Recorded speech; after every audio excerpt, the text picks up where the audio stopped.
Alors bonjour à toutes et à tous et nous nous retrouvons aujourd'hui pour un nouveau tuto sur voilà, les géraniums, vous pouvez le voir, hein, les fleurs, les plantes ornementales, excusez-moi, j'ai bugué. Donc pour ma part, nous allons parler des géraniums. Ce sont des plantes d'Afrique du Sud, donc l'arrosage est très peu fréquent, hein, une fois par semaine. Le soir, bien sûr, il faut éviter d'arroser les feuilles. Autrement, trop d'humidité engrange des maladies et de la pousse de champignons, de moisissures et d'autres. L'avantage pour les personnes qui habitent dans le sud, c'est qu'en fait cette plante, et bien sûr, comme elle habite en Afrique du Sud, elle doit être en exposition ensoleillée et pas mal de chaleur. Donc cette plante peut aussi se conserver pour le nord l'hiver, mais seulement sur la couverture d'un voile d'hivernage, voilà. Et à la protection de la neige, voilà. L'arrosage ne se fait pas du tout en hiver, donc si vous avez des plantes comme ma part qui n'ont plus de pétales, tout ça, qui sont défleuries, tout ça, vous en avez un peu marre.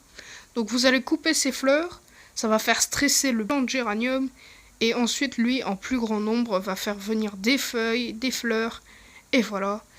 Donc là, j'ai des balconnières blanches assez grandes, donc il y a 6 plants par balconnière. Et alors, ces balconnières sont équipées d'une soucoupe. Donc voilà, une soucoupe. Hein. Et donc, ça conserve l'eau pour à peu près toute la semaine. C'est assez utile.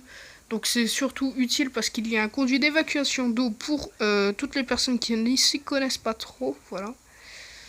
Donc, je vais essayer de faire un peu plus de vidéos en vacances. Hein, parce que j'essaye un peu de profiter. Mais je vais essayer de vous en faire. Donc voilà, alors les plantes sont assez faciles à faire pousser, hein. Ce sont des plantes assez rustiques qui poussent un peu partout. Ça n'existe pas en état sauvage, donc je vous demanderai d'éviter de les planter en pleine terre. Sauf si ça reste dans votre jardin bien sûr, mais juste pas dans une forêt, voilà. Et donc, voilà. Ce sont de très belles fleurs et qui contiennent énormément d'espèces telles que les plantes grimpantes géranium, les plants retombants, les plants de verre, c'est cela qu'on appelle. Alors eux, ils ont des feuilles qui sont très très fragiles comme du verre. Et donc voilà. Donc ce sont des plantes assez faciles à cultiver, hein, encore une fois. Et donc voilà. Donc nous allons nous quitter là. Hein. J'espère que ça vous aura plu, la vidéo, tout ça. Et ben voilà.